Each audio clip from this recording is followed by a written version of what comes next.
10,000 subscribers. 10,000 subscribers and 300,000 video views in 1 year. Honestly, that just blows my mind.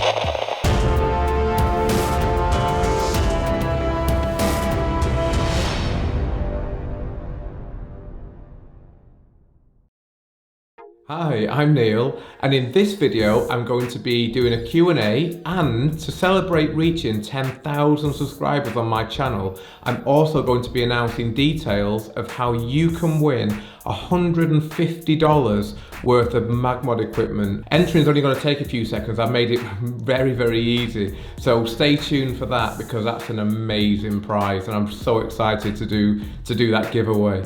But first, to everyone who has subscribed to my channel, I would just like to say an absolutely massive thank you. When I first started uploading to YouTube a year ago, it was just because I wanted to give my website a bit of an SEO boost. I just started on YouTube by uploading a few wedding slideshows. I literally had no idea that it would end up becoming what it has. It shocked me in a really nice way. I mean, even a year ago, I would never have even imagined that I could even feel comfortable speaking on camera, let alone making videos. I'm really shy, and I found the idea of talking into a camera bizarre, just bizarre. This is now my 44th video.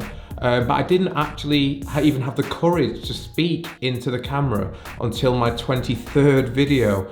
So for my channel to do as well as it has, it's just crazy, and I'm so grateful. One of the reasons I think I've gained a little bit more confidence in speaking in front of the camera is because of all the lovely comments which I've received. So as well as saying a big thank you to everyone who has subscribed to my channel and helped me to reach this milestone, I'd also like to say an equally big thank you to everyone who's taken the time to leave a comment on my videos. I've had so many really lovely and kind comments, and they really honestly do mean a lot, and I'm just going to keep on making these videos as long as people enjoy watching them. So as long as you're leaving comments and I know that people are getting a lot from them, I'll keep on making them. So again, thank you. So on to the Q&A. These questions were all sent to me via Instagram, so a huge thank you to everyone who's messaged me with their questions. I'm afraid I'm not really going to have time to read out all that many. I've just been sent a lot over the past few weeks. I've just chosen a few for now, but I will keep on making more Q&A videos, so I'll hopefully get round to most people's questions eventually. So question one, who inspires me? Who is my favourite wedding photographer? I probably mentioned this on my channel before, but without a doubt, I'd always say it's Lanny and Erica from Two Man Studios. For me, they are the best wedding photographers in the world. I mean, not only is their work absolutely mind-blowing, you just look at their work and think, how have you done that? But they're really amazing people too. I went to their 3-day workshop last year. I went to that in Amsterdam, and it was just amazing. They just give everything, and I just can't speak highly enough about them both. They're probably best known for their portraits, which are just insane. But the crazy thing is that their documentary images are just as good. It's frightening. And I also really love Tyler Working. Tyler is a photojournalist, a wedding photojournalist based in America, and his work is just incredible as well. I've also been on Tyler's workshop, and he just changed the way that I think about and approach wedding photography. It was actually because of Tyler that I stopped using my 7200. I got rid of lots of my lenses, and I just stripped everything back and started using a 35 and 85. And more so, I started to get really close as well, which is now something which really is important to me in the way that I work. I will link up here a video which I made about getting close. That's become a really important part of the way that I work, and it all stems really from Tyler. I just love his philosophy. So question two, when focusing, do you focus and recompose, or do you move the focus points? Good question. On my Nikon DSLRs, I focus and recompose. That's because I don't really feel I can trust the outer focus points. I focus and recompose on the Sony A9 II, which is my other camera, but I've definitely started to move the focus point more now, because on the Sony it's just really reliable. Any focus point you use, even if it's the outer edges, are really reliable. The difference is just it's just crazy. So the answer is I focus and recompose, but that is, as I move and start to use the Sony more and more, that is changing to me moving the focus point around. Question 3, what is more important to you in wedding photography? Is it the technical aspect of a shot, or is it emotion? The answer to this is fairly easy. It's definitely the technical aspect of an image. Oh, I'm only joking. Emotion every time. Emotion trumps everything. Emotion has always, and for me will always, be the most important factor in my wedding photography. To make a really good photograph, you really need 3 elements to sort of come together: light, moment, and composition. But I see emotion as being the most important of those 3. It's easy to love a photograph that has emotion. You feel a real connection with that photograph, even if it's taken with poor composition or in bad light. I personally just don't find it easy to love a photograph which doesn't have emotion, even if it is, you know, really well composed or the light's just amazing. I just can't feel that same connection to that photograph, because for me, ultimately, wedding photography is about people and the relationships between those people. The rest is just secondary, really. So yeah, so emotion every single time. What post-production software do you use? This is really easy. I use Lightroom for everything, and then I edit my favorites a little bit more in Photoshop. But basically all I'm doing is taking my absolute favourites into Photoshop. I'll probably say maybe about 80% of the images which I take are edited in Lightroom only, and about 20% I'll then take into Photoshop and do a little bit more work in, as I find Photoshop much better for removing things and cleaning images up.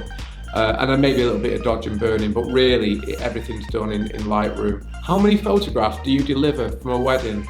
Good question. I get asked this quite a lot as well.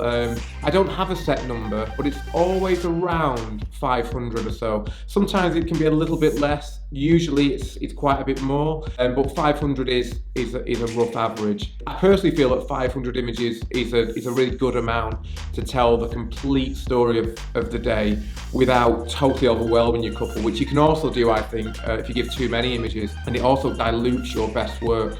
So to me anyway, 500 is the sweet spot, and that's how many I tend to deliver. Did you buy your own presets or did you make your own? The answer really is a bit of both. I have 2 presets that I use. One is for colour images and the other one is for black and white images. Originally, I bought them, but that was so long ago now that I can't even remember who I even bought them from. I've had Lightroom since it first came out, and over the years, since I've had them presets, I've just tweaked them and altered them to a point where I think I'm now on like my 14th sort of incarnation of them. I'm always just messing about and changing them and tweaking them, as I say. So although I did buy them both to begin with, I've changed them so much over the years that they'll now be probably quite different to how they were originally. And last question, if you could photograph a wedding anywhere in the world, where would it be? Ooh. There are so many places. It's just impossible to choose just one. I love traveling, and I've been lucky enough to have traveled and visited lots of amazing countries all over the world. So I'd probably say I'd love to go anywhere that I haven't been before. That's where the excitement would be for me, just going to new places. For example, I was lucky enough to photograph a wedding in Hong Kong last year, and that was just amazing. I absolutely loved it. Not only was the wedding brilliant, but I also spent quite a good few days whilst I was there, just traveling around and seeing different places and sort of trying to see the culture, and I love that. So the whole experience is just incredible, and I'll always be grateful to the bride and groom, Laura and Aaron, for asking me to go there, because it's something that I will just always remember. It's an amazing experience. So basically I just choose anywhere that I haven't visited before. I just think that's really exciting, but I'm also aware that that's probably a bit of a cop-out answer. So if I had to choose anywhere, I love Scandinavia, but I would probably choose New Zealand. The scenery there just looks amazing. So yeah, I'd choose New Zealand. But the best weddings, and this I think is going to sound quite cheesy, but it's so true. The best weddings are not the best weddings because of their location. Even if it's a stunning location, that doesn't make a wedding the best wedding.